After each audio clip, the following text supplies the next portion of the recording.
भागवत का आरंभ करेंगे। तो आइए हम सब प्रार्थना करते हैं।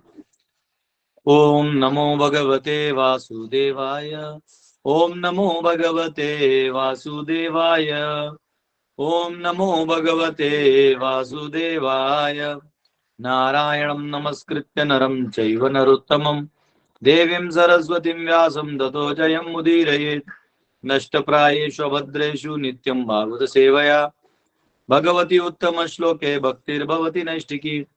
कृष्णाय वासुदेवाय देवकी नंदनाय च नंदगोपकुमाराय गोविंदाय नमो नमः। हरे कृष्णा कृष्णा कृष्णा हरे हरे, हरे राम राम राम हरे हरे। ओम ज्ञानतिमिरन्धस्य ज्ञानाञ्जनशलाकया चक्षुरुन्मिलितं येन तस्मै श्रीगुरुवे नमः।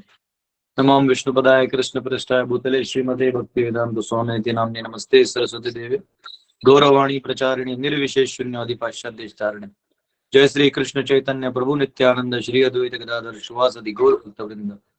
हरे कृष्णा कृष्णा कृष्णा हरे हरे, हरे राम राम राम हरे हरे। हरे कृष्ण।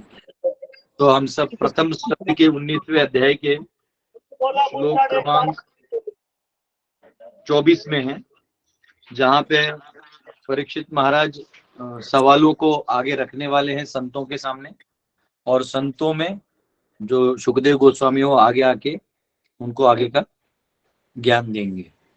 तो 24वां श्लोक लेते हैं। ततश्च वा पृच्छ्यम् इमं विपृच्छे विश्रव्य विप्रा इति कृत्यतायां सर्वात्मना म्रियमाणैश्च कृत्यं शुद्धं च तत्रामृषत अभियुक्तः। O trustworthy Brahmanas, I now ask you about my immediate duty. Please, after proper deliberation, tell me of the unalloyed duty of everyone in all circumstances, and specifically of those who are just about to die.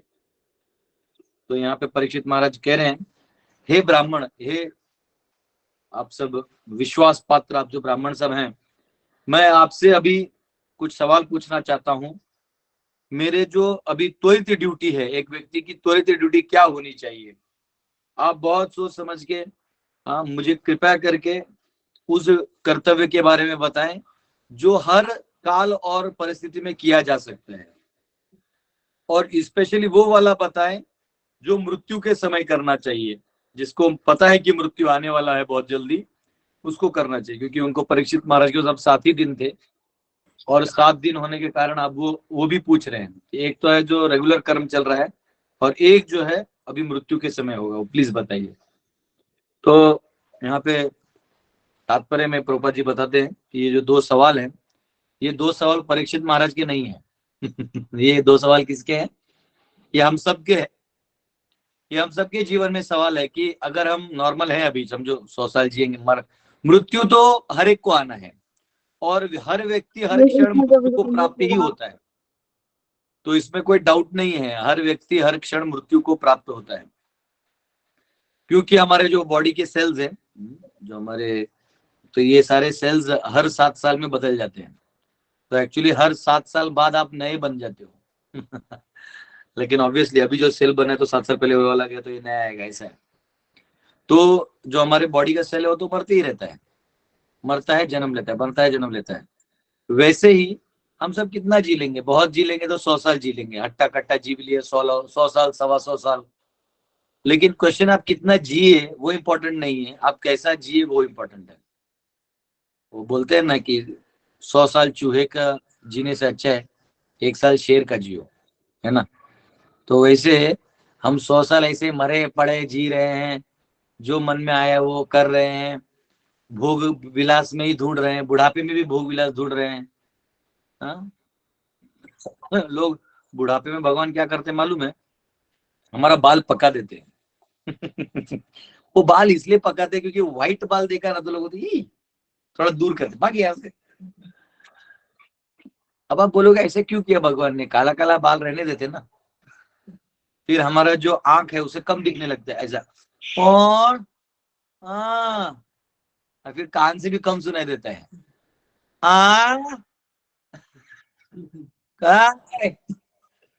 धीरे धीरे कान से कान सुनाई देता है।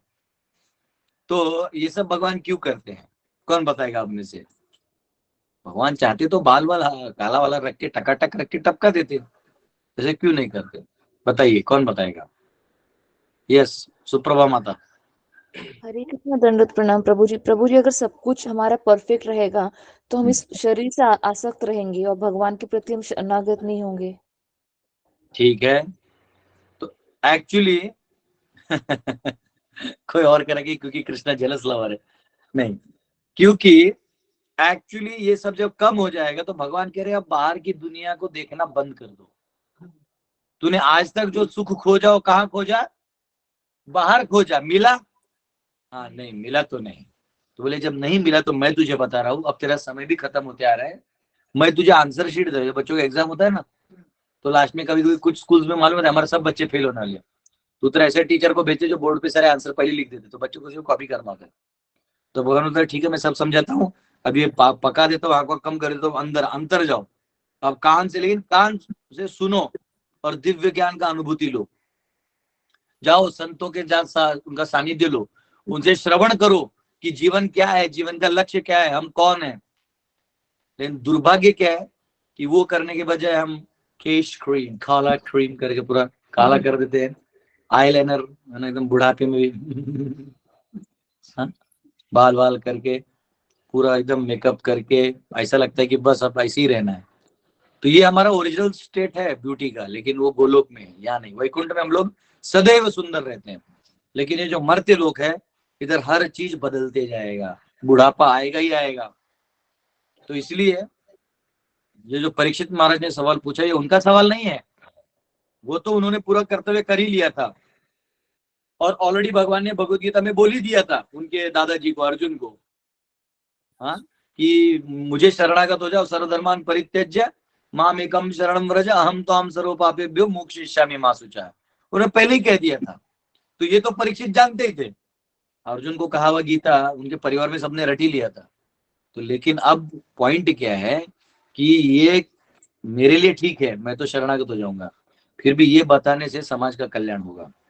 तो उन्होंने दो पूछा कि अभी जो मैं कर रहा हूं तो मेरा क्या दायित्व है, और जो व्यक्ति का मृत्यु सामने दिख रहा है उसका क्या दायित्व है। और इसी के जवाब में जब सुखदेव महाराज जवाब देते हैं तो वो जवाब जो है आगे जाके पूरा भागवत दूसरे स्कंद से 12वें स्कंद तक वो चलता है। और वहां पे ये सोचिए वहां बहुत बड़े बड़े संत ऋषि है जिनका नाम हमने लिया और इतने बड़े बड़े उदाहरण लिए, 25। तत्रा भवत भगवान व्यासपुत्रो यदृच्छया गामटमानोऽनपेक्षः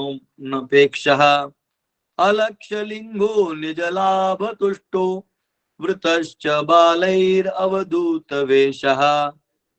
At that moment there appeared the powerful son of Vyasdev, who traveled over the earth disinterested and satisfied with himself. He did not manifest any symptoms of belonging to any social order or status of life. He was surrounded with women and children, and he dressed as if others had neglected him. तो यह कह रहे हैं कि उस क्षण में जब परीक्षित महाराज ने सवाल पूछा तो वहां महान महान ऋषि आए थे, इनका सारा लिस्ट हमने पिछले श्लोकों में पढ़ा। वो सब महान ऋषि मुनि राजा विद्वान सब वहां एक से एक भक्त वहां थे। तो वहां से जब ये सवाल पूछा तो आगे आए व्यासदेव के पुत्र, हाँ, और ये जो शुकदेव गोस्वामी थे जो व्यासदेव के पुत्र थे, ये पूरे पृथ्वी पे भ्रमण करते थे अलग अलग जगह, और और इस संसार में उनको कोई आसक्ति नहीं थी, उधर से वो विरक्त थे और अपने आप में संतुष्ट थे। एक्चुअली जिसको पूरा ज्ञान हो जाए तो संतुष्ट हो जाते, तो संतुष्ट थे। He did not manifest any symptoms of belonging. उन्होंने ऐसा, उनका अवधूत वेश था। देखिए अवधूत शब्द किसको यूज किया जाता है? अवधूत वो व्यक्ति होता है जो मतलब जो आपके लॉजिक के बाहर है। यानी नॉर्मल वर्णाश्रम में क्या होता है कि पुरुष ने ऐसा रहना चाहिए, स्त्री ने ऐसा रहना चाहिए, प्राणियों को ऐसा रहना चाहिए, इसको ऐसा रहना चाहिए, ये खाना चाहिए, ये नहीं खाना चाहिए। अवधूत वो व्यक्ति होता है, जनरल बोलते हैं ना दूध के साथ नमकीन नहीं खाना चाहिए, वो दूध और नमकीन दोनों खा जाएगा। हाँ, जो वस्त्र पहनते हैं, लेकिन उसका मानना है कि अरे वस्त्र की जरूरत क्या है जब ये पूरा आकाश मेरा चद्दर है। मुझे तकिए की क्या जरूरत है जब मेरे पास हाथ है। मुझे तो प्लेट और ग्लास का क्या जरूरत है जब मैं हाथ में भोजन ले सकता हूँ। हमारे पेट का आकार इतना होता है, तो एक्चुअली 2 हाथ में खाएंगे तो उतना ही हमारे पेट को चाहिए एक्चुअली। वो तो हम ठूस लेते बड़ा बड़ा, इतना बर्गर, इतना पिज्जा, फिर वो इतना जाता है अंदर, कोम जाता है, फिर निकलता है चिल्ला चिल्ला के। तो लेकिन हमारा हाथ इतना है, उतना ही हमारा है। तो कह रहे पानी पीना तो अब ऐसे उसको ऐसा कर दो, हो गया, ऐसा पानी ले हो गया। तो कह रहे क्या जरूरत है। वो आ गया है ना, दूसरा स्कंद जब चालू होगा, तो जब सुखदेव महाराज बोलना चालू करेंगे तो बोला क्या है ये। बोले जैसे वो बेल्लो, क्या बोलते उसको, लोहार। लोहार क्या करता था, जो पहले गांव में आपने देखा होगा, जो पुराने लोग हैं, वो एक्चुअली ऐसे ऐसे हिलाता था। हाँ, और उससे वो आग से जो है वो मेल्ट करके हथौड़ा या कुछ छन्नी वन्नी जो भी ये सब बनाता था। तो वो कह रहे सुखदेव महाराज, यार ये भी तो सांस ले रहा है, क्योंकि वो ऐसे हफ आवाज आता था ऐसा। हाँ, तो बोले वो भी तो सांस ले रहा है, तो मैं भी सांस ले रहा, तो उसमें और मुझमें क्या फर्क है। तो अवधूत थे ना, तो वो इस दर्शन से देखते थे। तो कहते हैं वो सोशल ऑर्डर में नहीं थे, और सोशल ऑर्डर को नहीं मानते थे। नहीं मानते थे मतलब उस थे ही नहीं उसमें। He was surrounded by women and children, इसलिए वो आसपास में माता और बच्चे भी घूमते थे, वो कोई फर्क नहीं गिरता था। ऐसे नहीं कि वो कपड़े ही नहीं पहनते थे, ऐसा पहनना भी तो कुछ यहाँ वहाँ का पड़ा पुड़ा नहीं रहता, वो ले लेते थे। हमारे जब हम पूना मंदिर में रहते तो हमारे वहाँ एक ब्रह्मचारी थे, तो उनका बहुत अलग ही वो था, कभी नया धोती कुर्ता नहीं खरीदते थे। वो क्या पहनते थे मालूम है, जो हम जैसे ड्यूटी, जो कपड़ा खराब हो जाता है, कहीं फट जाता है और प्रचार के लिए जाना है, तो लोग बोलते प्रभु ये मत पहनो करके, तो फिर हम लोग इसको निकाल के डाल देते थे। वो डस्टबिन में से वो उठा के फिर पहनते थे 2 साल और। तो ऐसे वैष्णव ऐसे एक एक वैष्णव थे सादे होते हैं। तो वो या तो कुछ पहन लिया नहीं तो ऐसी। और स्त्रियों को और बच्चों को फर्क नहीं गिरता था। जनरली अगर कोई ऐसा ऐसा घूमेगा तो सबका नजर जाता है। तो लेकिन वो ऐसे थे ना, निरागस थे सुखदेव गोस्वामी। निरागस मतलब उनका तो हमने स्टार्टिंग में हमने पढ़ा भी प्रथम स्कंद में, कि जब उनका जन्म हुआ था, तो उनका जन्म जो हुआ तो उनको गर्भ में से निकल ही नहीं रहे थे 14 साल। बोले माया है बाहर, मैं नहीं जाऊंगा। तो व्यासदेव जो महान है वो प्रार्थना कर रहे कि बेटा आ जाओ। बोले ना ना, मैं नहीं आऊंगा, तुम लोग को फिर मेरे को माया में डाल देगा। फिर लास्ट में कृष्ण आए, बोले आओ, मैं तुम्हें गारंटी देता हूँ कि माया तो प्रभाव तुम्हारे पर नहीं होगा। तो फिर वो बाहर आते ही निकल जाते, ऐसे नहीं कि उधर रुके मम्मी पाया या कुछ, सीधा बाहर। तो ऐसा कहते हैं कि वो बाहर जाते हैं तो व्यासदेव को लगता है कि कम से कम इसको ज्ञान देना चाहिए, तो वो उसके पीछे भाग रहे होते। तो जब सुखदेव गोस्वामी आगे जा रहे होते तो एक तालाब में माता जी लोग स्नान कर रहे होते, तो वो जाते थे, इनको कुछ नहीं लगता क्योंकि वो अंदर से विरक्त होता है। लेकिन जब व्यासदेव वहां से जाते तो लोग कपड़े लेके ऐसे हो जाते। व्यासदेव बोलता है क्योंकि कुछ भी है तो वो गृहस्थ है, उन्होंने वर्णाश्रम को स्वीकार किया है। लेकिन ये जो है ये अवधूत है, ये उसके भी आगे है। तो वो कह रहे हैं कि इस प्रकार से उधर स्त्री और बच्चे आते थे और बहुत कुछ मजाक करने के लिए आते थे, ए देखो देखो नागा बाबा, या तो कोई उनको मतलब दिल से पूछने के लिए आता था, ऐसा होता है। इस प्रकार सुखदेव गोस्वामी विचरण करने लगे। 26वां श्लोक। तम द्वैष्टवर्षम सुकुमार पाद करोरुबाह्यम बाह्यम सकपोल गात्रम चार्वायताक्षोन्न सत्तुल्यकर्ण सब्रुवाननम कंबुसु सुजात कंठम। This son of Vyasadeva was only 16 years old। ये जो व्यासदेव का पुत्र था सुखदेव गोस्वामी, ये कितने साल का था? 16। मतलब 14 साल में वो बाहर निकला और 2 साल में पूरा धरती को भ्रमण करके भी आ गया। शंकराचार्य जब 12 साल के थे तो उन्होंने संन्यास ले लिया था, और 32 साल तक यानी 20 साल में 2 बार भारत का पूरा उन्होंने चल के प्रचार किया था। तो वैसे यहाँ इन्होंने तो 2 साल में ही कर लिया। हाँ? तो कह रहे हैं His legs, hands, thighs, arms, shoulders, forehead and other parts of his body were delicately formed. उनका जो पांव, हाथ, उसमें टेप काट देना, ये फेंक दे। हाँ शुभम जी आपको म्यूट करना पड़ेगा, ये प्लीज आप ध्यान रखिए। तो सॉरी प्रभु। आइज, आर्म्स, ओके, शांति। जो जांग है, जो भुजाएं हैं, जो हाथ हैं, हाँ, जो कपार है, और ये जो बाकी शरीर के भाग थे वो बहुत डेलिकेट थे। डेलिकेट यानी मतलब आपको एकदम परफेक्शन में रहता ना कि जैसा ऐसे ही होना चाहिए, वैसे थे। His eyes were beautifully wide. उनके आंख जो थे वो ऐसे वाइड थे। वो वाइड आंख कैसा होता है, जो बहुत क्या बोलते हैं, थोड़े स्वार्थी होते हैं ना, और ऐसा, तो वो, या फिर जिनके इसमें तेज कम होता है, तो वो एकदम आंख ऐसा ऐसे रखते हैं, आप देखने जैसे। और जिनको ज्ञान होता है तो उनकी आंखों से ही आंख बड़े होते हैं, आंखों से ही बोल देते हैं, ऐसे बोल सामने में समझ जाता है। हाँ, वैसे सुखदेव महाराज की आंख जो थे वो अपने आप में वैसे वाले थे। हाँ, and his nose and years were highly raised. जो कान और नाक जो था वो रेज्ड था। एक्चुअली एक शास्त्र है, उसमें बताया गया कि कान कैसा होगा तो उस आदमी का क्या स्वभाव होगा, नाक कैसा होगा तो उसमें कान की वैरायटी है 15-20 वैरायटी। नाक कैसे होगा तो उसका क्या होगा, ये आईब्रोज कैसे होंगे तो क्या होगा, हाँ, सर का जो ये फोरहेड है वो कितना बड़ा होगा तो क्या होगा, केस कर्ली है तो क्या होगा, प्लेन है तो क्या होगा, गला बड़ा है तो क्या होगा, छोटा है तो क्या होगा, 3 लाइन वाला होगा तो क्या होगा, बिना लाइन का होगा तो क्या होगा, सब दिया है। मतलब एक आदमी का कुंडली निकालना है ना, उसका फोटो लेने का, वो मैच कर देने का, सब पता चल जाएगा। तो उसमें ये जितना मैंने पढ़ा उसमें, तो उसमें ये दिया था कि जिनका नाक और कान रेज्ड होता है वो बड़ा काम के लिए बने होते हैं, उनके हाथ से बड़े काम ही होते हैं। तो सुखदेव महाराज का यहाँ पे आंख और कान कैसा है, बड़ा है, वो बड़ा काम करने के लिए। He had a very attractive face, और उनका चेहरा जो था वो बहुत ही अट्रैक्टिव था। कुछ लोगों को देखो ऐसे चेहरा उनका बहुत एकदम, उसमें एक निखार होता है, निखार। सुंदर अलग होता है, सुंदर में आप कह सकते हैं कि थोड़ा गोरा हो रहा है या थोड़ा वैसा है, खड्डा वड्डा है तो हाँ बहुत अच्छा बोलते हैं। लेकिन निखार, निखार मतलब तेज। ये तेज जो धर्म से आता है, जो धर्म पालन करते हैं ना उनके चेहरे पे देखो एक तेज होता है। तो जो तेज नहीं रहेगा तो समझ आता है कि धर्म पालन नहीं कर रहा है।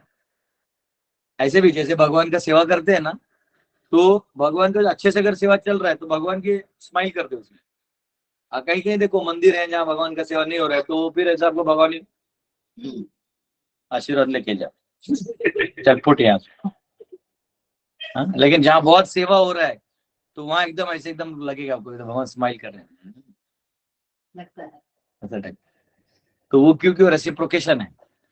तो यहाँ पे वो कह रहे कि उनका फेस जो बहुत अट्रैक्टिव था, and his neck was well formed. ऐसा कहते हैं जो नेक लंबा ना हो और छोटा ना हो, एवरेज हो और 3 लाइन हो, तो वो नेक बेस्ट फॉर्म्ड कहते हैं, वो ऑस्पिशियस माना जाता है। तो यहाँ पे एंड ब्यूटीफुल लाइक कॉन्शियल। शंख का कैसा होता है, ऐसे 3 लाइन, वैसे उसका गलत। आप जाके सब आईने में देखेंगे मेरा कितना है, अच्छा 2 है, तीसरा काट देता हूँ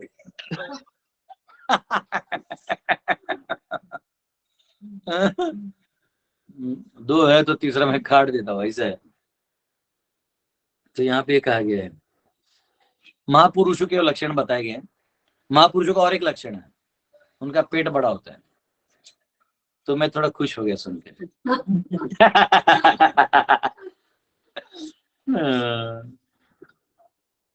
27वां श्लोक। निगूढ़ जत्रुम पृथुतुंग वक्षसम आवर्तनाभिम वल्गुदरम च दिगंबरम वक्त्र विकीर्ण केशम प्रलंब बाहुम स्वमरोत्तमाभम।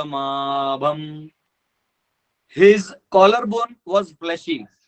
जो कॉलर बोन है ना ये वाला, तो जो कंकाल टाइप होते हैं उनके इधर मांस नहीं होता, ऐसे हड़कुड़े हड़कुड़े वजह नहीं। फ्लैशी होना मतलब हेल्दी होना। ये अगर आपका फ्लैश है इधर यानी मांस है, तो वो हेल्दी माना जाता है। तो उनका कॉलर बोन फ्लैशी था। His chest broad and thick, जो चेस्ट है ये वाला, ये ब्रॉड भी है और थिक भी है। एंड हिज नेवल डीप, जो नाभि है वो डीप अंदर में अंदर तक है, नहीं तो कोई लोग नाभि से बाहर आता है ना, ऐसा कुछ नहीं, पर उनका डीप था। And his abdomen beautifully striped, जो ये पेट है इसको स्ट्रिप था। स्ट्रिप समझ रहे क्या होता है? मतलब ऐसा जैसे, हाँ ऐसा ऐसा बैठेंगे तो ऐसा दिखेगा, हाँ। बट कुछ लोग इतने मोटे होते हैं कि ऐसा टांग उसमें बैठ के चाय पी सकता है, इतना बड़ा होता है। तो वो भी नहीं।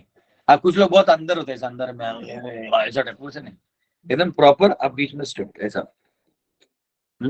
ही वॉज नेकेड, वो नग्न अवस्था में थे, क्योंकि वो तो अवधूत थे ना, वो कपड़ा पहनते ही नहीं थे। वो बोलते थे ये विश्व ही, he was naked। कहाँ गया वो? हाँ। And the hue of his body reflected that of Lord Krishna, और उनका जो रंग था वो कृष्ण के वर्ण का था।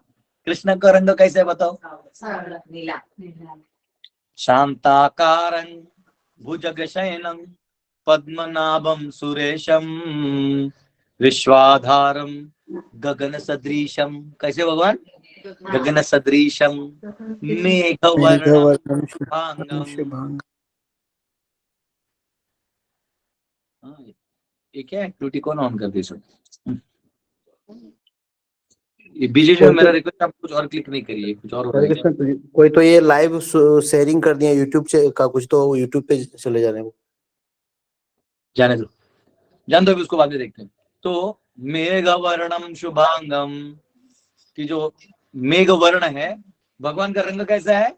गगन सदृशम। ये जो गगन में आपको दिख रहा है कलर नीला नीला, और मेघ वर्ण मतलब जो ये नीला और जो बारिश का काला काला आता है ना, वो बादल। तो वो जो मेघ वर्ण है ये इस वाले बीच में, इसको इंग्लिश में बोलते हैं क्लाउडिश विथ टिंज ऑफ ब्लू, या तो ब्लूइश विथ टिंज ऑफ वो क्लाउड कलर। ये मिक्स करेंगे थोड़ा कैसा आएगा? वैसे कृष्ण दिखते हैं, बहुत स्वीट स्माइल देते हैं भगवान। तो जो कलर है वैसे ही इनका भी था।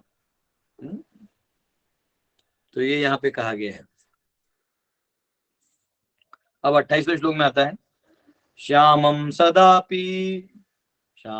सदापि व्यवयोंग लक्ष्म्या स्त्रीणां मनोज्ञं रुचिरस्मितेन प्रत्युत्थितास्ते मुनयः श्वासनेभ्यः तल्लक्षणज्ञा अपि गूढ़वर्चसम्। He was blackish and very beautiful due to his youth, क्योंकि वो 16 साल के ही थे तो उनमें वो यूथ था, और वो सांवले थे, सांवले विथ ब्लूइश टिंज, वो अलग दिखते थे। Because of the glamour of his body, और उनके जो, क्योंकि वो एक ब्रह्मचारी का तेज था, एंड हिज अट्रैक्टिव स्माइल, वो जो उनका स्माइल था, स्मित हास्य होता है। देखो जो हास्य भी है ना, अगर वो बैलेंस में इधर आधा है तो वो स्वीट स्माइल माना जाता है ना। ऐसा लगे ऐसा करते हैं, सबका होगा नहीं पर जैसा रहता है ऐसा करके, हाँ। और जिनका टेढ़ा रहता है ऐसा, तो समझ लेंगे वो एनवियस है, बायस्ड है। कैसे? ठीक है ठीक है ना, तो समझने का गड़बड़ है, वो बायस्ड है। तो ये कह रहे हैं कि उनका स्माइल जो था वो अट्रैक्टिव था। He was pleasing to woman though he try to cover his natural glories. वो अपने आप को इतना नहीं दिखाना चाहते थे, लेकिन क्या है ना, आप सूर्य के तेज को कहाँ से रोकिएगा? सूर्य का तेज वैसे ही किसी व्यक्ति का जो गुण है वो छुपेगा तो नहीं। तो वो जो स्वाभाविक गुण था वो छुपा नहीं पा रहे थे, वो छुपाना चाहते थे। The great sages present there were all expert in art of physiognomy, जो फिजिकल सब्जेक्ट है ना, उसके ऊपर वहां जितने भी ऋषि संत थे सब जानते थे। तो वो जानते थे ये इज दी बेस्ट, ये बेस्ट है। So they honoured him by rising from their seats. इसलिए जब भी वो गए आगे तो ये सब खड़े होकर उनको नमस्कार किए। अब यहाँ पे एक बात आता है कि उम्र से कुछ नहीं होता है। उम्र जो है, एज से कुछ नहीं होता। आपका उम्र कितना है वो इंपॉर्टेंट नहीं है, आपका साक्षात्कार कितना है वो इंपॉर्टेंट है। अनुभव भी नहीं, अनुभव देखो ज्ञान, अनुभव और साक्षात्कार तीन अलग चीजें हैं। ज्ञान है, समझो इस दुनिया में जो आप काम कर रहे हैं तो आपको ज्ञान हो जाता है, कि ये दुकान वाला अच्छा है, ये बेकार है, ये पॉलिटिशियन अच्छा है, ये बेकार है, ये पढ़ाई अच्छा है, ये बेकार है, ये ज्ञान है। लेकिन अनुभव क्या है कि जब उसमें से गुजरते हैं उसको अनुभव बोलते हैं, बराबर। जैसे लोग बोलते हैं शादी ले बेकार है, लेकिन बोलते एक बार करके देखते हैं, करने में बोलता या बताया था उसने, बोला अभी अनुभव लेके चल। फिर जब वो और 10-15 साल निकालता है तो उसको साक्षात्कार हो जाता है इस बात का। अनुभव में भी क्या है ना कि किसी चीज का आपको अनुभव हो गया, फिर भी मन ललचाता है, अरे नहीं चलता है, बोलते हैं मेरा जिंदगी बेकार हो गया, तू एक बार करके देख ले। साक्षात्कार में क्या होता है कि व्यक्ति उस जो ज्ञान है उसका अनुभव तो कर ही लेता है, और इतना अनुभव गाढ़ा होता है कि उसको साक्षात्कार हो जाता है कि ना ये है। जैसे मुझे सोडा खाया ना, सोडा डालते ना वो पकौड़ा वकौड़ा में सोडा, वो खाया कि मेरे को जुलाब होता है। तो जब मैं कॉलेज में जाता था तो मुझे पता नहीं चलता था कि मेस का खाना खाने से मेरे को पेट में गड़बड़ क्यों होता है, घर पे नहीं होता है। तो मेरे को समझा ही नहीं, क्योंकि तब मैं इतना नॉलेज था नहीं मुझे खाना में क्या क्या डालते हैं। फिर बहुत मैंने दवाई ववाई किए, लेकिन बहुत प्रॉब्लम होता था। फिर थोड़ा बड़ा हुआ तो फिर भक्तों में आने लगा, तो भक्तों में तो सोडा डालते नहीं, तो मेरा ठीक हो गया। मैंने बोला फिर उसमें क्या था और इसमें क्या था, ठीक था। लेकिन एक जगह में फिर प्रोग्राम में गया तो वहां उन्होंने सोडा डाल दिया था, फिर गुड़गुड़ाया। तो मैंने बोला 1 मिनट आपने क्या डाला, बोले सोडा, तब पकड़ में आया। लेकिन फिर भी वो अनुभव हो गया, ज्ञान हो गया, अब अनुभव भी हो गया कि भाई सोडा मेरे लिए खतरनाक है। लेकिन फिर भी पकौड़ा दिखा, मतलब ज्ञान और अनुभव है लेकिन साक्षात्कार नहीं, तो वो नहीं अरे वो खा लेता हूँ, जो होगा देखा जाएगा, जो होगा देखा जाएगा सोच के फिर खा लिया, फिर गड़बड़ाया। अब कैसे है, अब साक्षात्कार हो गया है, अब आपको आइटम देखते बोलते बाबा इसमें सोडा है, नहीं खाने का, साक्षात्कार। तो यहाँ जो उम्र आपका कितना है, आपको कितना अनुभव है, वो हमारे इधर बोलते हैं ना, ए तू क्या बोल रहा है, मैं तेरे से 10 बारी ज्यादा जिया हूँ ना, तू 110 पावसाळे जास्त काढली, मराठी में बोलते ना लोग। तो वैसे लोग बोलते हैं कि हमने ज्यादा अनुभव किया आपसे, तू क्या हमको सिखा रहा है, हाँ तू हमको क्या सिखा रहा है, तुझसे ज्यादा अनुभव हमने किया। लेकिन अनुभव इंपॉर्टेंट नहीं है, साक्षात्कार इंपॉर्टेंट है। जैसे रनिंग रेस होता है ना, तो सर्कल में ग्राउंड होता है, देखा आपने। तो कभी कभी 1000 मीटर का दौड़ होता है, तो जो सबसे फास्ट रनर है ना वो 5वें राउंड में रहता है, और उसका जस्ट अभी थोड़ा ही बचा है। और एक है ना पहले राउंड का ही सबसे स्लो रनर, उसके आगे रहता है, बोलते देख तू मेरे पीछे, बोला नालायक है, मेरा लास्ट राउंड है, तेरा पहला राउंड है। तो तू तेरा राउंड मार के आ, मेरा ये खत्म हो रहा है। तो वैसे जो ऋषि मुनि जानते हैं कि हम कितने जन्मों बाद जाएंगे, मुक्त होंगे, पता नहीं, पर ये तो इस व्यक्ति का आखिरी है। हाँ, तो इसीलिए एकदम खड़े हो गए सब लोग खड़े हो गए, नमस्कार किए। स्वयं व्यासदेव भी जानते थे कि भले मेरा पुत्र है, परंतु ये साधारण पर्सनालिटी नहीं है, ये स्पेशली भगवान से एम्पावर्ड है। ठीक है, तो जितना मैं जानता हूँ सुखदेव महाराज की कथा ऐसी है कि सुखदेव महाराज राधा रानी के तोता है जो उनको इंफॉर्मेशन देते हैं, पंछी। तो वो एक्चुअली एक पेड़ पे बैठे थे जहां शिव जी पार्वती को भागवत कथा सुना रहे थे, और उधर शिवजी ने बोला मैं तो कथा बोलते बोलते तंद्री में चला जाऊंगा, तो तुम बीच बीच में हाँ हाँ करते रहना, म्हणजे मीन्स तुम सुन रही हो। तो थोड़ा देर पार्वती माता सुनी, करके फिर माता जी सो गई। थोड़ा कथा में होता है कभी माता जी लोग का फिलोसफी थोड़ा हेवी हो जाता तो सो गए। तो उधर फिर भी आवाज आ रहा था, तो शिवजी पूरा कथा कर दिए, देखे तो पत्नी सोई उठ गए। तो फिर आवाज कहाँ से, देखा तो तोता कर रहा था, वो सुन रहा था, शुकदेव तो परीक्षुक था वो। तो ने बोला जाओ तुमको एक बार मनुष्य बनना पड़ेगा, जो तुमने सुना है बताना पड़ेगा। तो वो फिर इसलिए उनको जो शिवजी से मिला था तो वो फिर प्रकट तो हो गए, पर बोले अब सिर्फ भागवत कथा करके निकलना है। शिवजी का इच्छा पूरा करके निकल जाना है। तो ये इसलिए सुखदेव महाराज जो हैं, और सुखदेव महाराज राधा रानी के इतने बड़े भक्त थे, इसलिए पूरे भागवत में कहीं भी राधा रानी का नाम नहीं आता है। क्यों नहीं आता है, हरि प्रिया करके आता है, लेकिन राधा नहीं आता, क्योंकि राधा ये 2 शब्द बोलते ही परीक्षित अपने सुखदेव महाराज एकदम ट्रांस में चले जाते थे, समझना, राधे एकदम चले गए। तो वो चले जाएंगे तो उनको वापिस आने में 7 दिन लगे, और परीक्षित के पास 7 ही दिन है, समझा। तो बोले इसलिए वो राधा नाम नहीं लिए, वो हरि प्रिय बोले, जहां अगर बोलना भी होगा तो हरि प्रिय बोले।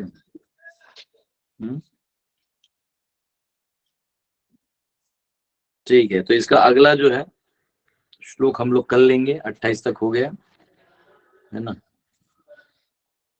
बाकी कर लेंगे। ये आप में से किसी को कोई क्वेश्चन है तो पूछ सकते हैं।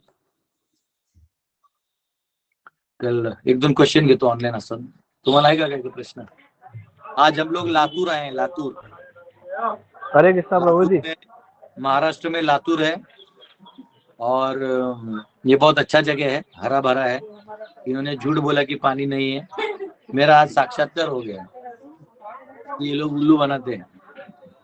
हाँ, इधर का मिनिस्टर, चीफ मिनिस्टर बन के सब पैसा टाप लिया सरकार का।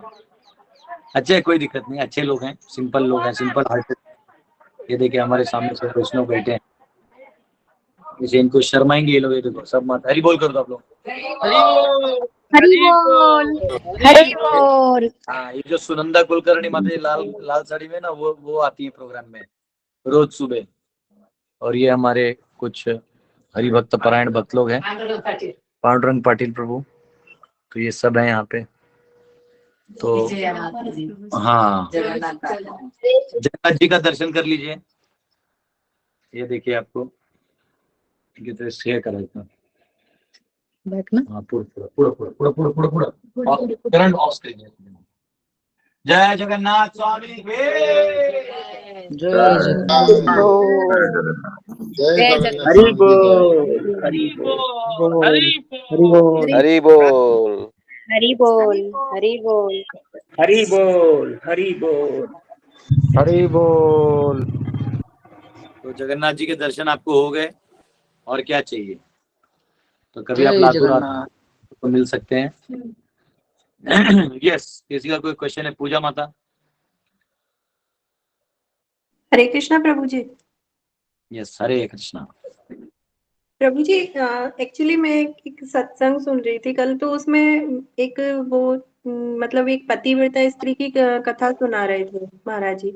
तो फिर मुझे एक क्वेश्चन, एक क्यूरियोसिटी जागी कि जैसे कलयुग में है तो हर चीज का जैसे डेफिनेशन चेंज हो जाता है। जैसे कलयुग में सिर्फ नाम लेने से उद्धार हो जाएगा, तो कलयुग के हिसाब से पतिव्रता स्त्री के क्या लक्षण होते हैं? देखिए, कोई भी युग आ जाए, चाहे कलयुग आ जाए, सतयुग आ जाए, त्रेता आ जाए, पतिव्रता स्त्री बात होता ही नहीं। अगर आपने विवाह किया है तो आपको पतिव्रता हो एकदम प्रामाणिक रूप से रहना चाहिए। फिर तो सामाजिक परिस्थिति, आर्थिक परिस्थिति, इन सब से हमारी परिस्थितियां हिल सकती हैं, लेकिन हमारा व्रत नहीं हिलना चाहिए। बात समझिए, जैसे कोई शिष्य है तो गुरु के प्रति जो निष्ठा है वो नहीं हिलनी चाहिए। चाहे हम कल गरीब हो जाएं, अमीर हो जाएं, हम जो भी हो जाएं, हमको हमारे जो गुरु के प्रति निष्ठा है उसको नहीं हिलाना है। तो वैसे ही पत्नी को पति के प्रति कुछ भी हो जाए, निष्ठा बनाए रखना है। वैसे पति का भी जो कर्तव्य है, दायित्व है, वो कितना भी हो जाए वो हिलना नहीं चाहिए। तो वो कब हिला सकते हैं, सारा त्याग आप कब कर सकते हैं? जब पूर्णतया आप भगवान के लिए कर रहे हैं, छोड़ के जाने का बात नहीं है। तब वो बुलावा इतना स्ट्रांग होना चाहिए कि ये दायित्व तो आप कर ही सकते हैं, लेकिन फिर उसके लिए जा रहे हैं। जैसे कभी कोई लोग आर्मी में ज्वाइन करते हैं तो घर में खेती होती होता है, लेकिन उनको लगता है कि मुझे देश के लिए कुछ करना है, बुलावा आता है तो फिर वो जाते हैं। तो इसका मतलब ये नहीं कि वो खेती नहीं कर सकते, वो कर सकते हैं, लेकिन अभी वो देश के लिए जाते हैं। वैसे अंदर से जब आपको पुकारा आएगा कि चलो धर्म के काम में, तब आप वो कर्तव्य छोड़ सकते हो, अन्यथा आप नहीं छोड़ सकते। चाहे वो स्त्री हो, पुरुष हो, कोई भी युग हो। हाँ, बस इतना हम कह सकते हैं कि अभी जैसे संविधान के नियम है, ये कोई भी किसी से शादी कर रहा है, डाइवोर्स ले रहा है, ये परिस्थितियां हमारी थी नहीं, पर समहाउ और दी अदर हमने स्वीकार कर लिया है, इसलिए फंस गए।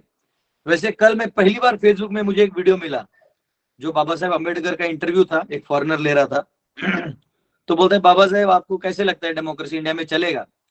तो बाबा साहेब खुद बोलते हैं कि आप लोगों ने ये इम्प्लीमेंट तो करवा दिया है, पर एक्चुअली जो भारत का कल्चर है वो अपने आप में रिच है, उसको इसकी जरूरत नहीं है, लेकिन आप लोग इम्प्लीमेंट कर रहे हैं। उसमें से क्लियर था कि ब्रिटिशर ये इम्प्लीमेंट करना चाहते थे, बाबा साहेब भी जानते थे कि यहाँ के कल्चर कोई फिट ही नहीं होगा। और इंग्लिश में सीधा बोलते हैं, इट इज नॉट कॉम्पेटिबल, वो कॉम्पेटिबल ही नहीं है। तो जब कॉम्पेटिबल ही नहीं है तो करेंगे कैसे? मतलब अब हम सरकार के नियम से चल रहे हैं, शादी सरकार की इच्छा से कर रहे हैं। हमारे यहाँ तो सिंपल था, शादी हो गया तो बच्ची को पहले ही बोलते थे बेटा, मराठी में बोलते थे, दिल्या घरी सुखी रहा, जिस घर में तुझे रखा है उसमें सुखी रहना। हाँ, भाई बोलता था कभी कष्ट हो आना है तो आओ, ये घर तुम्हारा है। इसलिए भाई के घर में वो हक से जाती थी, सीधा वो पूछती भी नहीं थी मैं आ रही हूँ, दादा चल जवाल दे, वो घर है उसका। फादर है तो फादर के घर में जाएगी, जाएगी जाएगी। वो एक, चाहे बाप गरीब भी हो ना, वो बाप कुछ बोलेगा नहीं, बेटी कुछ मांग लेती तो दे देता है। कहीं से लाके दे, अरे मारे माझी पोरगी आली, वो गांव में रहता, बंडी के अंदर पैसे रहते हैं, उधर से पैसा निकाले पैसा, बाप मम्मी को मत दिखा, जा जा जा। बाप का अलग प्रेम होता है। बाप कभी रोता नहीं किसी के सामने, बड़े बड़े नेता पिता किसी के सामने नहीं झुकता बाप, वो अपनी पगड़ी कभी नहीं गिराता। लेकिन बेटी के लिए वो रोना चालू कर देता है। बेटी जब जाती है ना, उसको एकदम मतलब वो वेड़ा हो जाता है, तो कोने में जाके रोएगा, किधर जाके, उसको लोग समझाते मत रो, उसको रहा ही नहीं जाता, कोई लॉजिक नहीं। तो एक बाप के लिए, एक बेटी के लिए इतना प्रेम होता है। लेकिन क्या है ना, देखिए धर्म भी है, वो बेटी को घर पे भी तो नहीं रख सकता ना, तो वो इसलिए हमारा वर्णाश्रम इतना सुंदर है। लेकिन हमने क्या किया, समहाउ कलयुग को तो मैं दोष बाद में दूंगा, क्योंकि कलयुग आपके पतिव्रता पे अटैक नहीं करता, कलयुग आपके पाप प्रवृत्ति पे अटैक करता है। तो ये तो डेमोक्रेसी का जो सिस्टम बन गया है, इसको हमने मान लिया, जो शास्त्र नहीं है, जो शास्त्रिक नहीं है उसको हम मान के बैठे, इसलिए ये दिक्कत है। हाँ, इसलिए आजकल शादी में जाने में भी मन नहीं करता, मालूम है कितना दिन रहेगा पता नहीं। कुछ लोग जाते जो हर शादी में खाने के लिए जाते फ्री में। हमारे भारत में कोई भूखा नहीं रह सकता, आराम से आपका 4 महीना शादियों में खा सकते हैं, फिर 4 महीना जब बारिश होता है तो आपको ऐसे ही लोग दे देते खाओ, और 4 महीना जो है वो देवी देवताओं का पूजा वूजा में ही भोजन मिल जाते हैं। तो कोई टेंशन है, भारत में जन्म मिले आपको कभी भूखा नहीं रह सकते। तो जनरली पति के अलग अलग नेचर हो सकते हैं, और पति का स्वभाव अलग हो सकता है, तो वहां आप अपना स्वभाव बना सकते हैं, उसमें कोई दिक्कत नहीं। जैसे कभी कभी मैंने देखा है कुछ घर में ना पति बहुत चिल्लाता है, बहुत हल्ला करता है, तो वहाँ माता जी एकदम शांत रहती है, मालूम है चिल्ला तो एकदम बॉम्ब ही फूट जाएगा। तो माता जी हाँ हाँ हो हाँ हाँ करते, पति जाने वजह फिर अपना कर लेते लेकिन उधर हाँ हाँ करते हैं। कुछ लोग होते हैं जहाँ पति एकदम साइलेंट होता है, वो कभी बाजार में भी नहीं जाता है, हाँ कोई बुलाता तो मेरे को बाहर नहीं जाना है, तो फिर वो माता जी को उल्टा रोल प्ले करना पड़ता है, वो माता जी को जीजाबाई बनना पड़ता है, ए 10 रुपये कमी कर, मारे फोकत मुस्कटे फोड़ून दे तुझ्या, कान के नीचे मारू तुझे। वो एकदम लेडी डॉन बन जाती है, तो उसको मालूम है ऐसा नहीं करेगी तो घर नहीं चलेगा, क्योंकि हमारे ये जो है वो शांत है। कोई भी आता है घर पे धमकी देके जाता है, और हमारे ये चुपचाप हाँ सुनते हैं।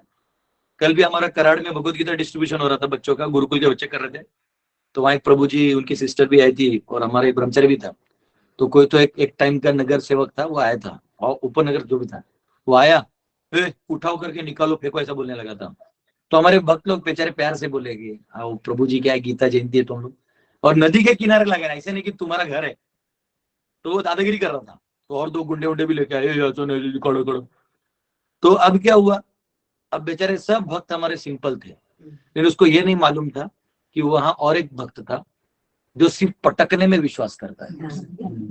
वो आया ना पूरा ऐसा हॉकी स्टिक निकाल के, और माँ भेगी गले, मारने को ही निकला, वो दोनों चारों भाग गए। उन्होंने पुलिस को फोन किया कि मार रहा है, तो पुलिस बोला क्यों मारा, बोलते मेरा शॉल हिला रहा था। तो उन्होंने पुलिस ने बोला तुम लोग ऐसा गलती नहीं करना, बोले इसका अलग केस है, मारता है, इसका बहुत पहचान है, मारने के बाद इसको कोई पकड़ भी नहीं सकता। तो बाद में बोले अरे आप स्टॉल लगाओ, हमारा कोई विरोध नहीं है तो क्या है, अब आप प्यार से समझाओ तो कभी नहीं समझता है समाज। तो स्त्री का लेकिन एक खासियत होता है, स्त्री का खासियत यह है कि वो एडेप्ट कर सकती है, वो एडेप्ट कर सकती है। आदमी को एडेप्ट कर सकता है पर फिर 1-2 जगह, ज्यादा नहीं, उससे ज्यादा उसको एक्टिंग जमता नहीं। मतलब लोग एकदम प्यार से रहते हैं, आइए कुछ हरी बोल, अंदर जगह इसको जल्दी भगाना होगा तो इसको हम लोग ऐसा करते, इसको कुछ तो कारण बताते, वो अंदर से ही चलते रहता है, वो पता नहीं चलेगा आपको, कभी नहीं पता चलेगा। उस टाइम आप हंस सकते, पता चला तो भी आप बोल नहीं सकते। आपको पता चल गया कि यार ये तो भगाने में लगे, तो आप बोल नहीं सकते हाँ जी एकदम सही बोला माता जी, एकदम उसके मन जाने वाला है कौन के तो ऐसा आपको पता नहीं चलेगा कब आपको एड़ा बनाया। तो ये शक्ति माताओं में होती है। आपको इस पे एक स्टोरी सुनना है तो मैंने पहले भी बताया था, शास्त्रों में एक स्टोरी आता है। एक माता जी थी, उसका 8 साल में शादी हुआ था। पहले बाल विवाह होता था, और बाल विवाह ओके भी है, गर्लफ्रेंड बॉयफ्रेंड बनाने से अच्छा है कि शादी कर दो। तो 8 साल में उसका शादी हुआ, और वो पिताजी ने समझाया था कि, तो 8 साल में संबंध नहीं होते थे, संबंध बाद में होते थे, तो माता पिता बताते थे। तो ये जो थे विद्या वाचस्पति, आपने नाम सुना होगा, बहुत बड़े विद्वान रह चुके हैं मिथिला में। तो विद्या वाचस्पति इतने विद्वान थे कि उन्होंने सारे शास्त्रों का संकलन एक ग्रंथ में लिखा। उस ग्रंथ को आज भी ओनली 8%, मतलब ग्रंथ का 8% ही लोग डिकोड कर पाए। उसके आगे बुद्धि के नस फट जाते, लोगों का मतलब ब्रेन हेमरेज हो गया पढ़ते पढ़ते। विद्वान, संस्कृत के प्रकांड विद्वान दंडोत मार के चलते, बोलते ये ग्रंथ है, प्लीज प्लीज उस पर मत बुलाइए, नहीं समझ में नहीं आया, और है वो परफेक्ट। तो विद्या वाचस्पति जो थे वो इतने, मतलब ऐसा कहते हैं कि सारा ब्रह्मा जी उनको कृपा कर दिए थे, तो सारा ज्ञान जो है, तो उनको ना ये पता ही, उनको कुछ और दिखता ही नहीं था। मतलब इधर कोई आदमी बैठा है कुछ, उसी में वो आते थे। तो जब उनका विवाह हुआ तो घर वाले बोले विवाह तो करना पड़ेगा, तो उपनयन हुआ, विवाह हो गया। अब विवाह हो गया तो पत्नी देखो उनकी ऐसी कि वो 8 साल से 33 साल यानी 25 साल वो उनके सामने आई ही नहीं, क्योंकि इनको कुछ था ही नहीं। ये 3 घंटा सोते थे, सुबह उठते थे, स्नान करके आते थे, अपना अध्ययन वो सब चालू, ये वो, बस दिया बत्ती वो सब रखा रहता था, उनको सिर्फ दिया बत्ती करना, वही रखना। किसने लाके रखा ये भी उनके ध्यान में नहीं था। ऐसा करते करते 25 साल के, मतलब 33 इयर्स की वो जो थी माता जी हो गई, शादी हो गया। एक दिन क्या हुआ, उन्होंने जो दिया रखते थे ना शाम में पढ़ने के लिए, वो दिया रखती थी, वो गलती से बहुत जोर से हवा आया और वो दिया बुझ गया, तो अंधेरा हो गया। तो इन्होंने इमीडिएटली दूसरा दिया लगा के ऐसा हाथ से, मतलब जो ऐसा दरवाजा तो था बिंत, दीवार के उस साइड से लगा दिया ताकि उनको डिस्टर्ब ना हो। तो हाथ देखा, हाथ आ रहा है, कौन? वो, उसको ये भी याद नहीं है कि वो कहा, वो भी इतने लेवल के थे। बोलते कौन? अब इसको लगा कि अरे अब मैं जाऊंगी फिर इनको डिस्टर्ब होगा, डिस्ट्रैक्ट होगा। भाव ये नहीं है, भाव ये है कि मेरे पति को सेवा में डिस्ट्रैक्ट ना हो। क्या लेवल है, देखो क्या लेवल है। वो ये नहीं बोला कि ना क्या आप मेरे साथ नहीं रहते फिर नो कुछ नहीं। पति की सेवा डायरेक्ट विष्णु की सेवा के समान मानी गई है, नारायण सेवा है वो। तो उन्होंने किया, तो वो बोले कौन? तो बोले मैं। कौन? मैं भामती। कौन भामती? तुम कहां से आई हो? 25 साल बाद पूछ रहा है शादी के, सोचो ये भी जेम्स बॉन्ड है। विद्या वाचस्पति का नाम ऐसे नहीं है। फिर उन्होंने बोला कि कौन? तो सामने आओ, सामने आओ। तो सामने आए, उसने अपना पोस्टर रखा, बोले मेरा आपसे 25 साल पहले विवाह हुआ था। तो ध्यान में रहते, अरे हाँ, मतलब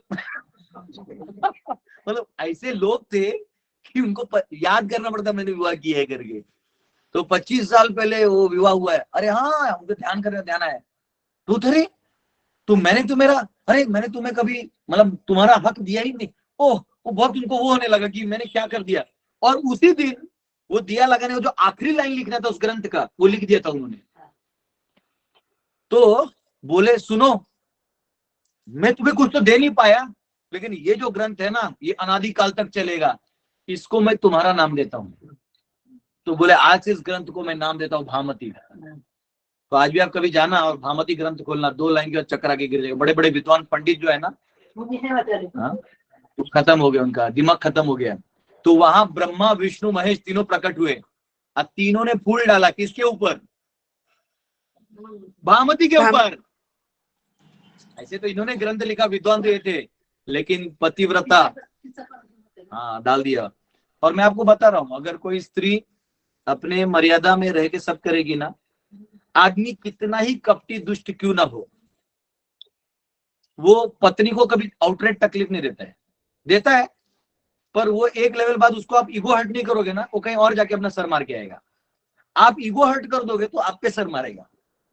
तो आपको बैल नहीं बनना है, आपको गाय बनना है। उस बैल को दूसरे बैल के बाद छोड़ देना है, तो वहां जाके अपना सर मार के आएगा। तो आपको अगर लग रहा है कि कोई बहुत गुस्सेला है या कुछ है, तो उसको छोड़ देना है ना। और जनरली आइडियली पति का काम ये है। अब आप बोलेंगे क्या प्रभु जी आप हम माता जी लोग को ज्यादा बंधन में डालते हैं, नहीं, वैसे ही पति का भी कर्तव्य है कि पत्नी को ऐसे कोई भी हम काम में या अड़चन में ना डालें जहां उसको हमारी वजह से तकलीफ हो। उसके रहने का, खाने का, उसके मानसिक, शारीरिक, आर्थिक सारे समस्याओं का हल आपको ढूंढना है। ये इंपॉर्टेंट है, ये पति का कर्तव्य है। हाँ, तो ये जो भाव है ये पति का होना चाहिए। अब क्वेश्चन आता है कि अगर अपना पति का धर्म नहीं निभा रहा है तो क्या पत्नी को पत्नी धर्म निभाना चाहिए? एकदम सिंपल। अगर पति आश्रय दे रहा है, यानी आश्रय, पति का मतलब होता है आश्रय, मतलब उसके नाम का आप सिंदूर और मंगलसूत्र पहन सकते हो, तो फिर आपके दायित्व बनते हैं।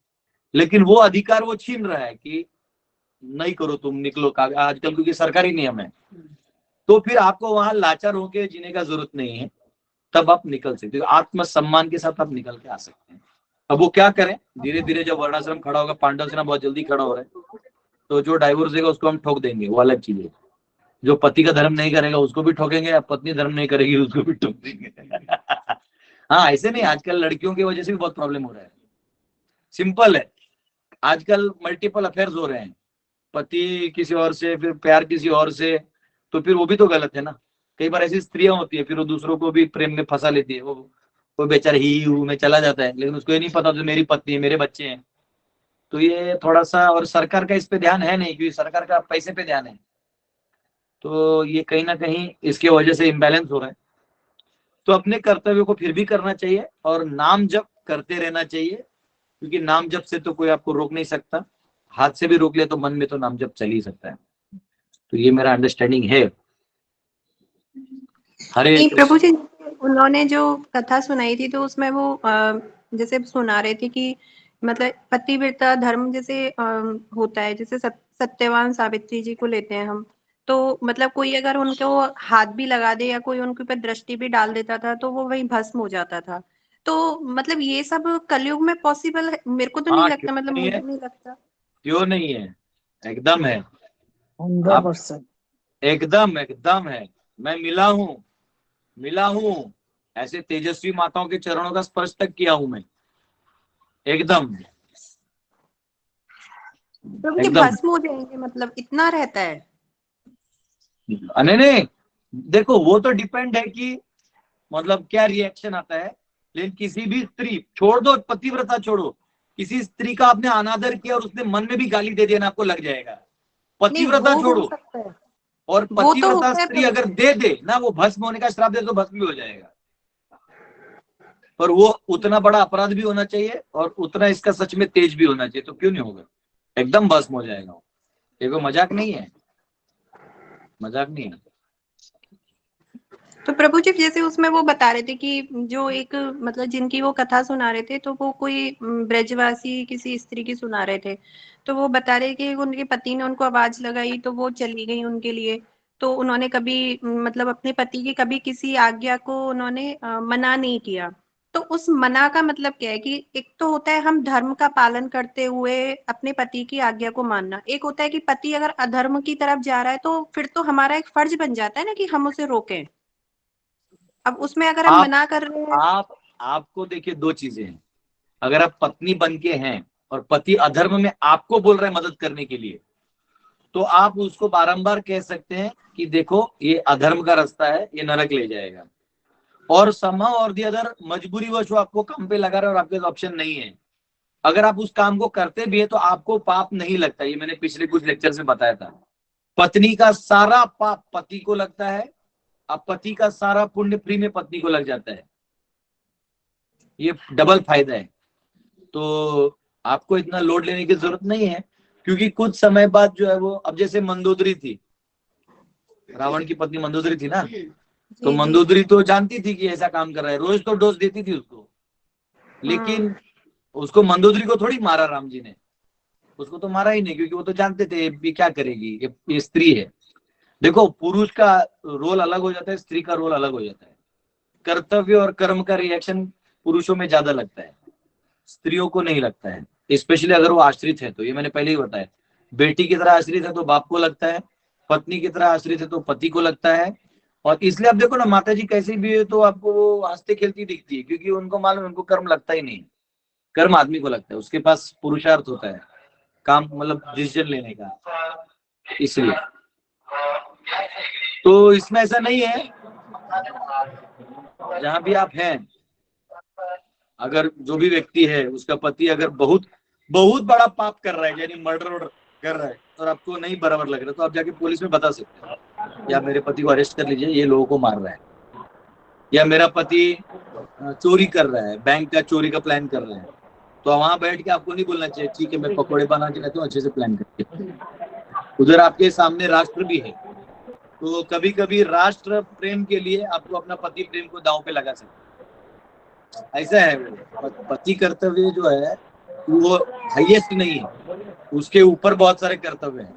आप एक राष्ट्र की जननी है, आप एक राष्ट्र की माता है, उस राष्ट्र का दायित्व भी तो आपके ऊपर है। अगर आपका पति किसी और को जाके मारने वाला है तो उसकी पत्नी भी तो विधवा होगी, तो उससे अच्छा है कि आप पीछे हो जाएं और उस पुलिस को बता दे कि ये मारने वाला है। तो जो भी है वो पुलिस और वो लोग देखेंगे, फिर वो दूसरे आपको घर से निकाल सकते हैं, लेकिन आपको वो लोड लेने का जरूरत नहीं है, क्योंकि उसके बाद भगवान आपका रक्षा करेंगे, वो राष्ट्र या समाज आपका रक्षा करेगा जिसने आपने भला किया, तो वो आपका पति हो जाएगा। पति का मतलब है आश्रय, ठीक है। तो अभी ऐसा है कि हम आप सबका बचा हुआ क्वेश्चन कर लेंगे। गरम गरम इडली और सांभर आया हुआ है और हमें मना नहीं करना चाहिए। हरि बोल। नागेश्वर मंदिर में वो एक बार हाँ, वो आप नागेश्वर मंदिर का दर्शन करा रहे हैं उमेश जी, द्वारका गए हैं, मैंने देखा बड़ा शिव जी दिखा रहे थे, वाह वाह वाह। नागेश्वर मंदिर है। जय महादेव की जय, नमः पार्वती पतये, हर हर महादेव।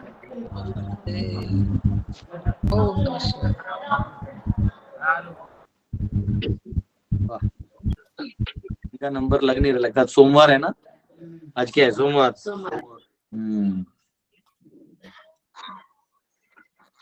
ठीक है, महादेव जी का दर्शन कर लीजिए और हम सब फिर कल मिलेंगे, है ना।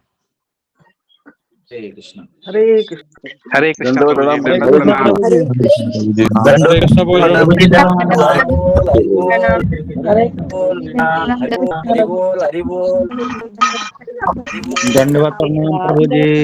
हरे कृष्ण। दंडवत प्रणाम। धन्यवाद। हरे कृष्ण प्रभु जी, दंडवत प्रणाम।